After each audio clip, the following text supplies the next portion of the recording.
And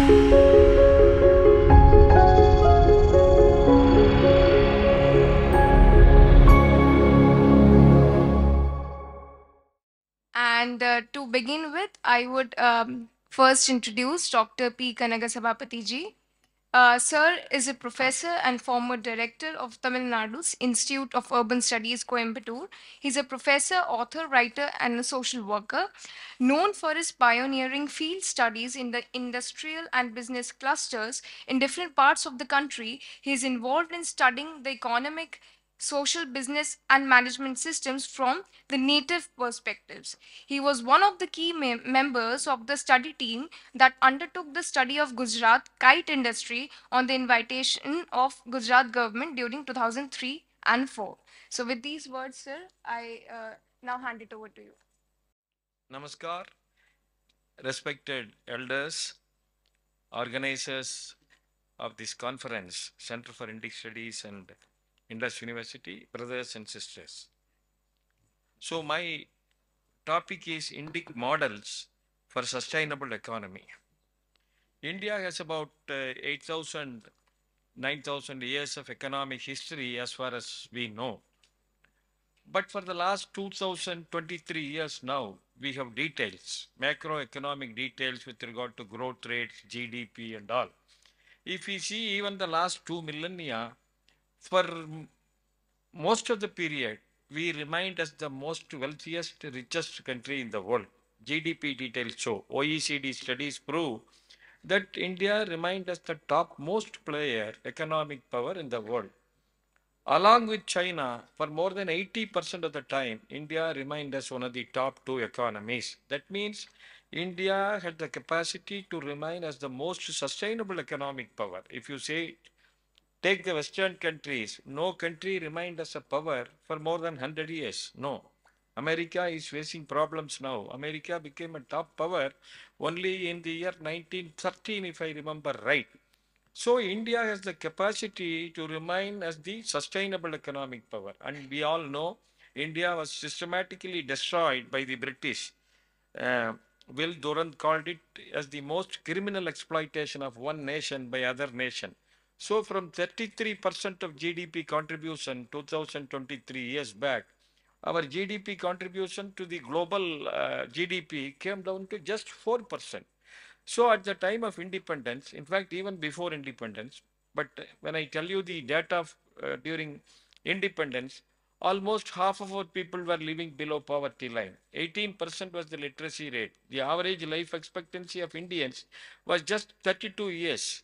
But you see now, after 75 years, in spite of all problems, all difficulties, we are the third largest economy in terms of GDP on purchasing power parity terms. We are the fastest growing nation in the world, and we have the largest number of entrepreneurs in the world. All international agencies, global bodies unanimously say that India has the potential to emerge as the top economic power in the coming few years. So what is this? This is largely due to the Indic models. So we have enormous strengths as a nation to emerge as a sustainable power, and our history proved that we remained as the sustainable power for the highest number of years, more than any other country in the world. So now the second part.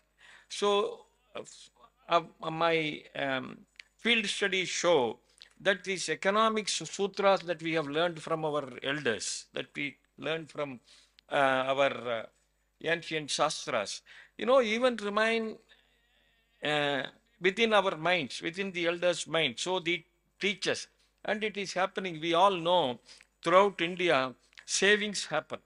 And if we compare it with the rest of the world, huge savings. If you take the last 20 years, our average savings remained always about more than 30%. So why this? Because we were taught from the beginning that we have to save money. Spending more than what is necessary is considered as a sin in Indian tradition. I remember in Sangam literature in Tamil some 2000 years back, an old lady, she was selling in those days milk, curd, ghee. So she said, after returning home, collecting money, she said to her son, the money that I collected from milk, you keep it for monthly expenses. But the money that I collected from by selling curd and ghee, you use it, you keep it, it has to be invested. So 3000 years back, an old lady, what we call today unlettered, uneducated lady, she was saying, I have earned this money, this is for saving, this is for investment purposes. And this is how I give example only from Tamil Nadu. This is there throughout the country. I know that in different vernacular languages, there are sutras for this. And if you say India today, it is one of the highest entrepreneurial nations in the world. In fact, global entrepreneurial monitor report says that India is much above most of the nations, almost all other nations in terms of entrepreneurship. This we have seen across the country. Why? We were taught from the beginning that one has to stand on one's own leg. Viduranidhi says self-employment is the best status in life.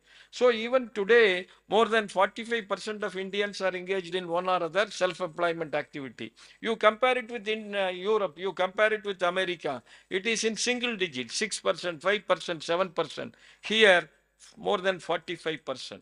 So this is what we learn. Economic sutras, even today, are guiding us. So what are the other lessons that we have learned? You know, it is the culture of this great country that is driving the Indian economy. John Kenneth Galbraith, he was an economist, well-known economist. He was ambassador to India in the 1960s. After 40 years, he came to India just to see what was happening. You know, he toured the entire country. Before leaving for America, he gave an interview in which he said, I quote, we have been we have seen many years of Indian progress, and that is attributable to the energy and genius of the Indian people and the Indian culture. So this is what we come to know wherever we go and study. The culture and civilization, tradition plays a very important role even today in the 21st century. So as a result, we are moving ahead. We have been moving ahead. Growth in spite of unsuitable policies. We all know after independence, initially socialist policies were followed. After that, globalization. So there were confusions and contradictions at the policy making level, but India was progressing. This is the point that you have to understand. India was continuously progressing. We can see it from the macro details. And the progress is largely due to the local initiatives. We have been engaged in studying the industrial business centers, clusters. There are more than 3,000 clusters in India. Almost all of them are the initiatives of the local people. From many times from the less educated and the so-called ordinary Indians. In Gujarat, there is Surat. 2 lakh crores is the annual turnover. Who built it? The ordinary Patels from Saurashtra region. Of course, Banias joined. So this is how India has been progressing. And we have unique economic models based on relationships. India is a relationship-based society, family-oriented society, and we have enormous social capital as a nation. When we went to Rajkot for the first time in 2003-4, they said, sir, we all came here some 5-10 years back to learn business. We worked here for 5 years, 10 years. We went back to our villages. We said, we are going to promote small unit. Then the entire village gave us money. We have recorded it. It's available in detail. So they said, villages gave money. Our own friends, relatives, other people, they gave money. So this is how social capital is largely prevalent in India. We have seen in Tamil Nadu some 70 years back, there was a very ordinary poor community. They were all Palmyra climbers. They did not know what to do, so they developed their own mechanism called Mahamai. They went before the Amman temple and said, whenever we earn money on a monthly basis, we have to give 0.5%, 1% to the common pool of funds. They created a system called Mahamai. As a result, they helped others to promote businesses, and today they are one of the largest business communities in India. You must have heard Tamil Nadu Mercantile Bank, once upon a time Asia's largest profit-making company, banking company, it was promoted by them. So in 2021 World Development Report published by World Bank, it says that Tirupur people in Tamil Nadu, India, are making the cheapest bunions, cheapest innerwears in the world because they mobilize funds through network of friends and relatives, social capital. So these are all our strengths. And if we see these 3,000 clusters, no one single dollar of foreign investment, completely mobilized by the local people. And even if we see the corporate models, they are completely different from that of the West. In finance, we say for every, let us say, a company has some 10 crore capital, then that means they have to have at least some 10 crore as reserve account, as per the Western theories. Why?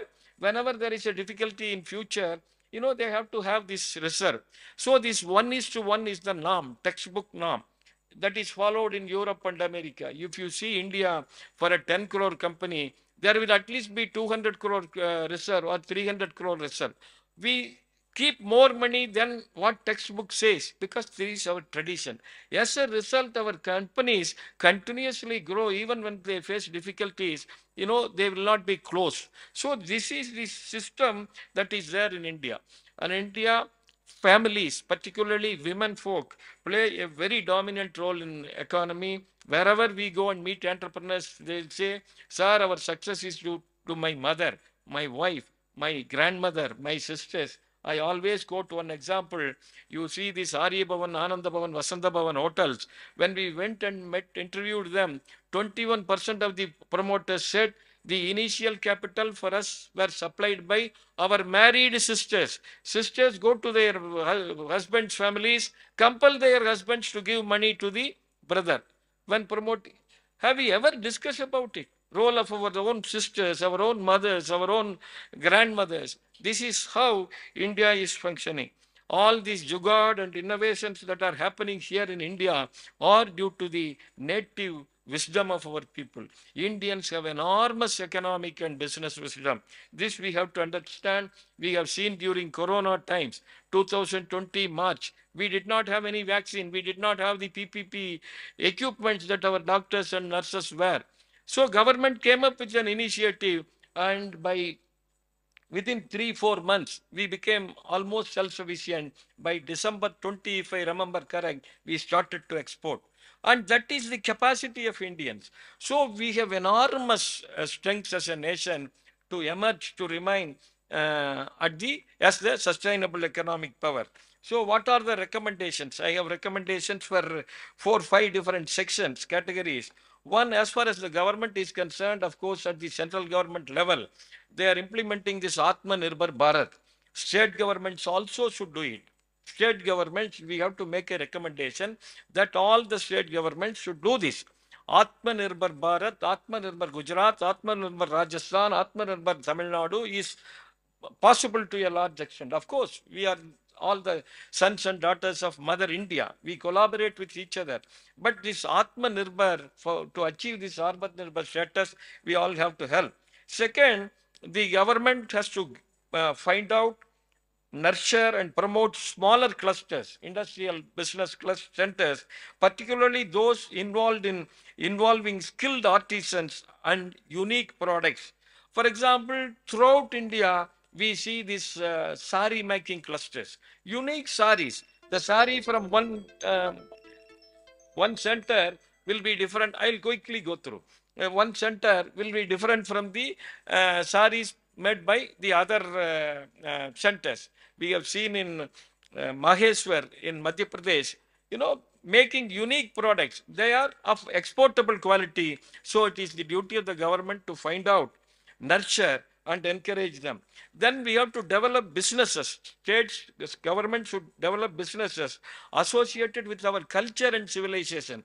I remember in 2003, Tamil Nadu team was invited by the then chief minister to study kite businesses because it is associated with Gujarati culture. At that time, the turnover of Gujarat kite business was 30 crores. Today, after the initiative of the government, it's almost 900 crores. One state government doing it. So, as far as the educational institutions are concerned, they have to take up surveys, studies, and research relating to the native systems, and they have to disseminate this. This is what they have to do. they are supposed to do. If you want to study Gujarat industry, only Gujarat institutions can do it very easily. We have to do it. And Indianization does not mean uh, Indian authors interpreting Western theories. It means bringing out the Indian economic and business systems out and then disseminating this. Educational institutions should study native Indian business belief systems, sutras, practices, and connect them to the contemporary functioning systems. This is what we have to do. And fourth, we have to develop expertise in vernacular languages, in Sanskrit, study the ancient Shastras, and relate it to the contemporary systems. This is what we have to do. As far as the civil society is concerned, civil society, particularly the educational sections, should be told about the strengths of Indian economic and business systems. We have to discuss it, and it is our duty to pass it on to the next generation and help the educational institutions to teach this. This is very, very important. Even if we make smaller studies, it will be helpful. I remember this Wharton University came here some 10, 12 years, 13 years back. They made a study about the leadership pattern, and then they came to know Indian leadership patterns are much, much superior than any other country in the world. They wrote an article in the Harvard Business Review in 2010. They gave the title Leadership Lessons from India. So this is what we have to do. And as far as business enterprises are concerned, they have to implement practices based on Indian culture. I know a company in Coimbatore with a foreign name, of course, Habasi Taikoka, to encourage family values, what they did, they gave extra salary to those employees, male employees, who live with their parents. At that time, they were giving 5,000 more, salary more, if they live with their parents. Then for female employees living with in-laws, they gave additional 5,000 increase, 10,000 increase. So this is how some Indian companies encourage family values. When I was discussing with the then chairman of Jain Irrigation Systems, he is no more. He said, I am going to implement this in all my companies. So this is how they have to have practices. They can establish practices, and business enterprises can celebrate, participate in local festivals, mix with the local societies, and they have to organize classes to employees. I have seen some of the companies doing it, teaching them these ancient shastras, etc. This is possible. And as far as the society, families, individuals are concerned, we have to teach our children, our families, these economic sutras, our belief systems, our sayings. These sayings are available in all vernacular languages and practices from young age. Thank you very much.